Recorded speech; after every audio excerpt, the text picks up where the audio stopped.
What's up, y'all? Flip here, EUC Chronicles, back with another. Well, this is not a goodie. This is a baddie. I'm back with a baddie. So it finally happened after almost 4 years of riding, or 4 years, something like that. Has to be. Well, anyway, after this long period of riding with no incident whatsoever, aside from the grass fall, and that wasn't even a crash because I was on grass.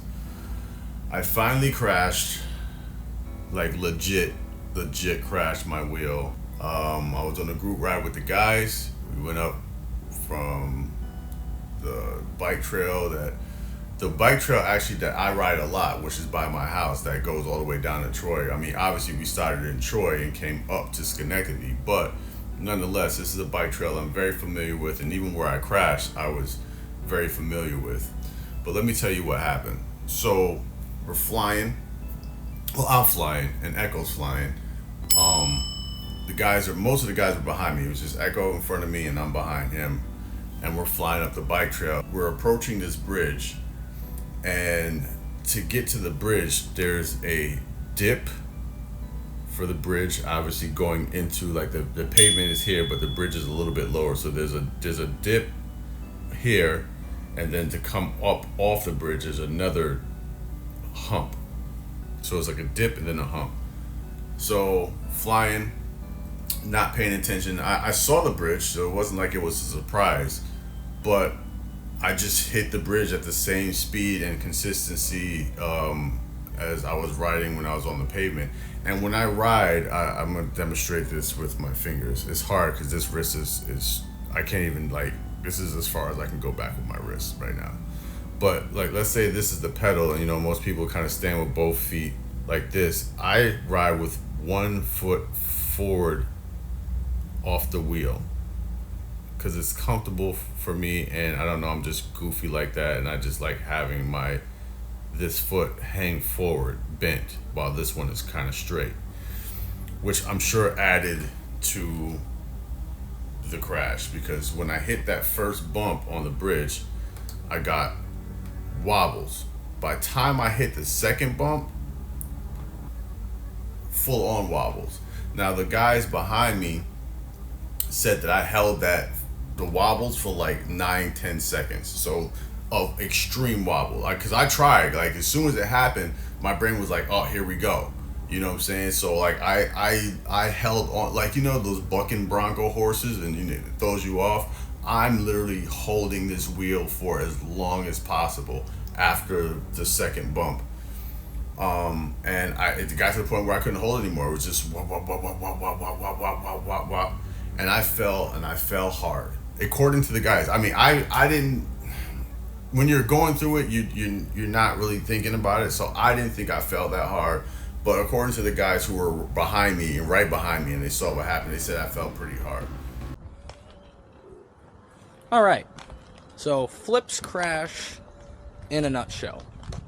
He was going a little too fast, trying to keep up with Echo on his brand new wheel. Hashtag don't follow Echo.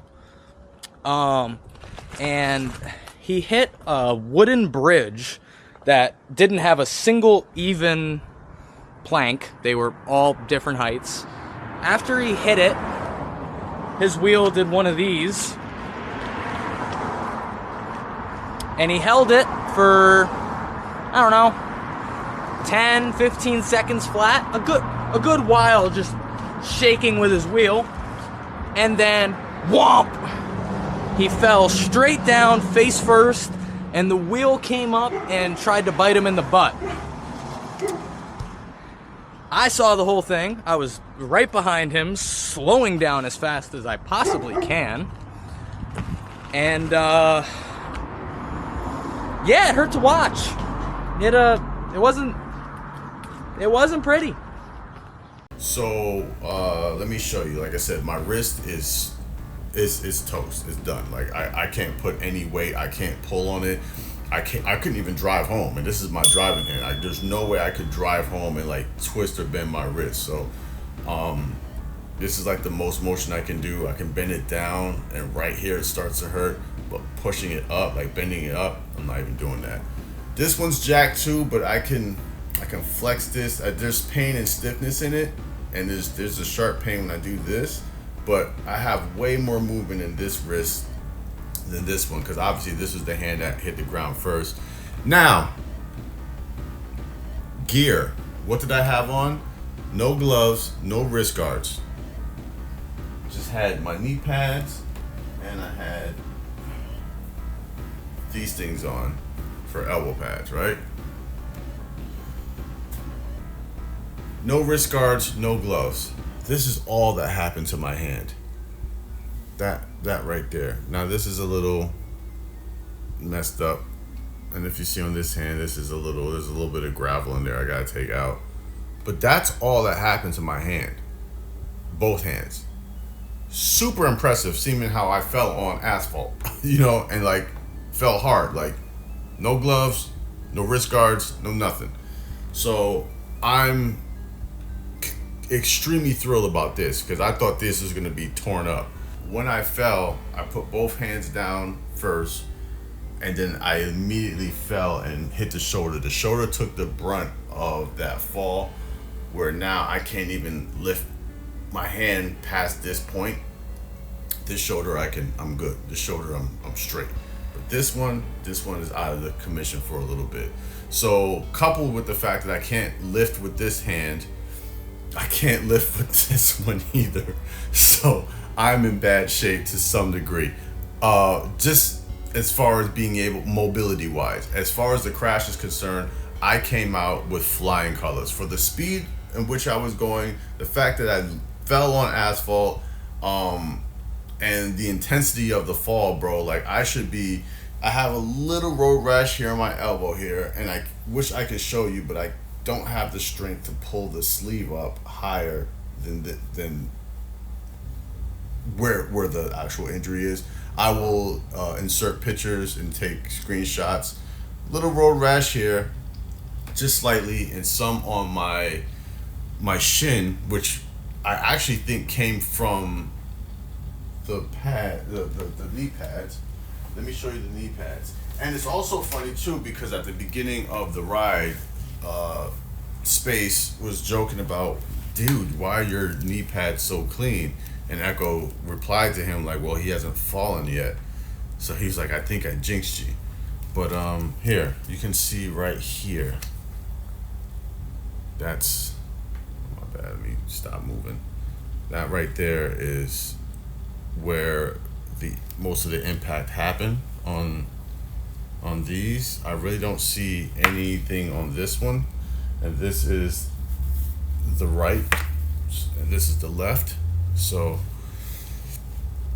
there's a little abrasion there, and I broke this off. So that broke off of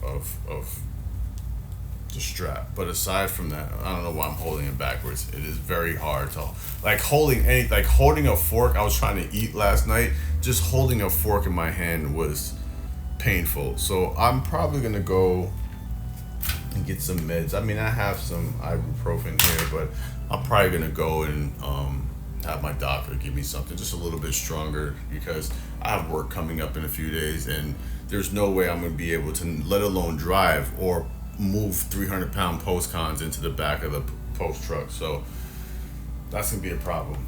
Now I did break my favorite belt. Here's the result of that. Popped the whole thing right off.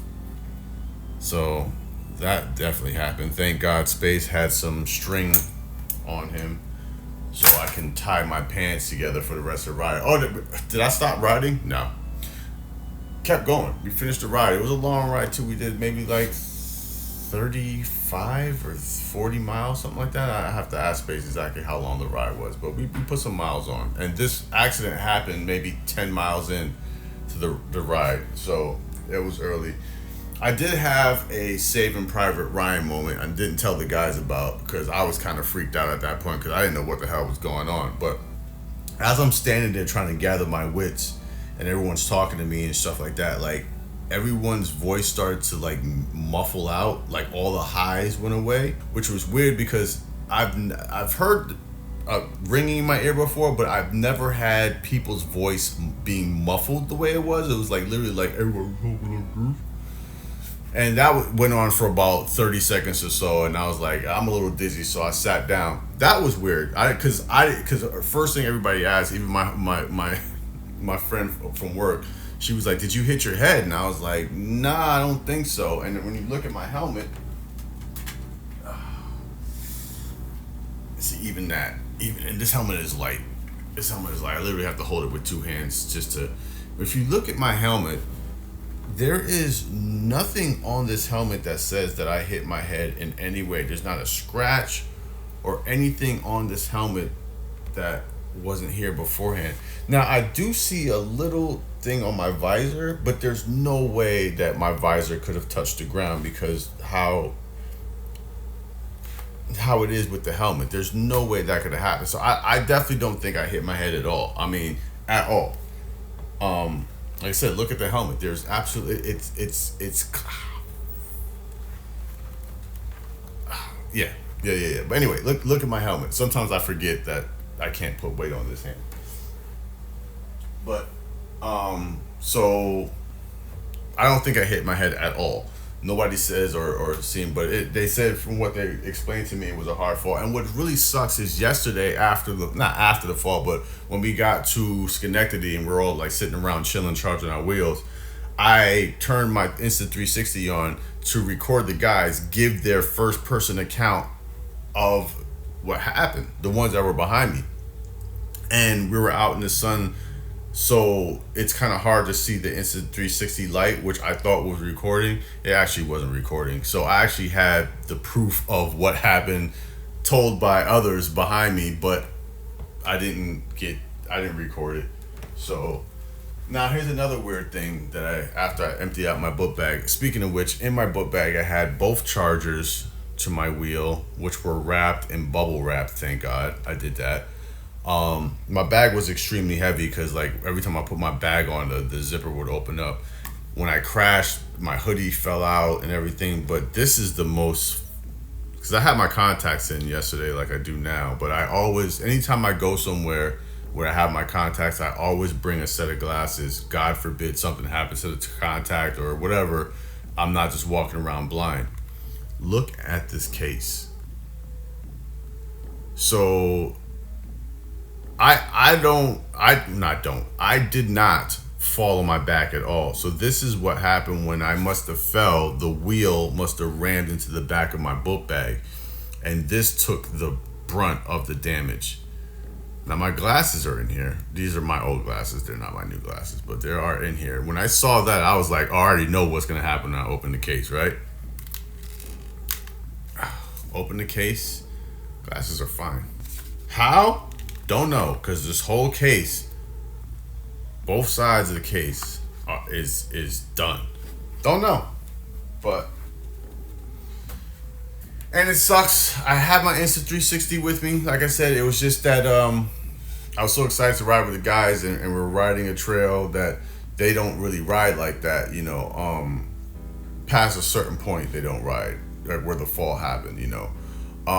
So I was just like, I just want to ride with the guys, you know. I put my camera, the Insta360 was inside the book bag, but it's fine. Nothing happened to the Insta360. I didn't even bend the selfie stick or anything like that, which is actually what I'm using right now to hold this camera up. But yeah, the Insta360 is fine. It's right here in perfect shape. It works. There's no scratches, no nothing. I'll always keep this thing on there. But if I had the 360 in my hand, which I normally would if I was riding like that, it would have been done, finito. I would have got the crash, but then it would have been finito of that, which would have been whatever, because that would just give me an excuse to get the X4. But I'm alright. I'm just banged up. I'm sore. I'm in some pain. I'm not gonna sit there in front like I'm not in pain. I'm in pain, especially with this wrist. So I'm just gonna have this get checked out tomorrow. My shoulder, it was really tough sleeping last night. I had to sleep on my back, which I don't. I'm a side sleeper, and this is the side I sleep on. So that was a problem last night. Tossed and turned a lot, trying to reposition my hands so I don't like lay on them or twist on them and whatever. But I've been taking a lot of drugs here, but obviously not strong enough that it's really doing anything. So I'm gonna hit the doctor up and see if he can hit me with some stuff. Probably hook me up with a splint or two. But yeah, I'm out of commission for a while. But what did I learn? Learned that I need to get better gear. I've just recently ordered. I will put a screenshot so you can see what I ordered. Full body protection, chest, back, arms, shoulders. Because obviously, if I'm going to be using my shoulders as the fall point, these need to be just as protected as my knees and my elbows. Because honestly, this really took the brunt. Like, I must have used my hands just enough to push myself onto my shoulder. Because that's the only way you can explain walking away with this and not having all this covered in blood. So I slid on my shoulder more than I did. There's a little bit of rash up there too, but there's no way I'm taking this hoodie off right now. I'm literally going to be sleeping in this hoodie for the rest of the night. So, because taking this off, I didn't even think about it when I put it on. It's not going to come off easy. So, but after that, I was fine. The adrenaline really kept me good for probably a good hour after that ride, after the ride. Because the adrenaline, I didn't feel anything. I didn't feel any of this, or I mean, I felt some stiffness, but I didn't feel any pain until we got to Stewart's and we're just sitting down, chilling, and then it just started creeping in. But I made it back to my truck, and I had to have, I had to have help getting the wheel because I put the wheel in the back of the, of the lift, and it's had to lift up in there. There's no way. I mean, the wheel's still in my truck now because there's no way I can lift that wheel out of the passenger seat because I don't have the strength to hold it. So, hopefully today it rained, so thank God it's not like a extremely hot day, so the wheel's not just sitting in the truck baking. So hopefully tomorrow I'll probably, call one of my homies and have them come by and help get the wheel out the truck. And I will also show, while I'm talking to you now, what the wheel looks like, the damage that the wheel took, which was minimal. I guess I should have said that in the beginning of thank goodness for that Clark system that I ordered, which took the brunt of the damage. My pedal took a lot of damage, like that, a lot of, you'll see when I show you the pedal. And the little rubber things on the side of the V13 took a little scratch. But the V13 itself doesn't even look like it's been into anything, which is chef's kiss. Because, but like I said, I apologize for not having any footage, but I'm also happy I don't have any footage because my camera would be out a camera, and that would suck. Especially now that I bought a bunch of gear. I bought motorcycle gloves. I bought the whole full body protection. There's some other things I want to get from that site too, just to make sure. Because I mean, it was really a slap of reality of like, dog, you're gonna be riding these speeds, and it's not even about your body or you're getting older or any of that stupid nonsense that you could also use as an excuse. But it's just more so, dog, if you're going to be riding upper 30s, 40 miles an hour, if you do and when you fall, you're better off being as protected as possible versus than just rolling with the punches. And it doesn't matter about how tough you may think you are. It's just the fact of like, dog, like, why even put yourself through that? You know what I'm saying? So if I had protection on my shoulder when I did that fall, my shoulder wouldn't be as banged up as it is. My wrists definitely wouldn't be banged up as they are if I had my wrist guards on. And like, people have been saying this for years, you know what I mean? So I'm not by any means like, oh, I'm having a revelation. It's just like, all right, because you're going to be riding that fast. That's just how I ride. So hasn't changed anything. Haven't scared me off from riding or made me want to slow down or any of that stupid nonsense. If anything, it's just like, you're going to be riding upper 40s. Make sure you're geared up for upper 40s falls, and that's it. I'm going to have to check the pedal height. Make sure that my pedal height is at the lower settings. There's a few things I'm gonna do. They had me take some air pressure out of the tire yesterday, which I don't think the air pressure really played a factor in it. I just think that with my weird way that I ride the wheel with the 1 foot forward and the other one planted, when I got the wobbles, it was already past the point of no return because I was already off balance to begin with. So it is what it is, man. I'm not tripping off it at all. This is like my first fall, literally my first real fall. So I'm not. It was bound to happen at some point. I'm just glad it happened in a way where I can walk away with this, some road rash and some bruised, you know, appendages, you know, versus than something more serious than that. And you know, I'm not gonna don't have to say it. You know, it could have been a way worse than what it was, way worse, but it's not. So yeah, that's it. I don't want to keep rambling on. This is already a long ass video without having any footage of the fall. So I know you're tired of seeing my mug, but yeah, I'm fine, dog. I'm great. You know, I learned. I will be geared up for those speeds for now on. And that's it. You know, it's just a learning lesson, and I learned it. So you guys stay safe. Flip EUC Chronicles. I'm out. Peace.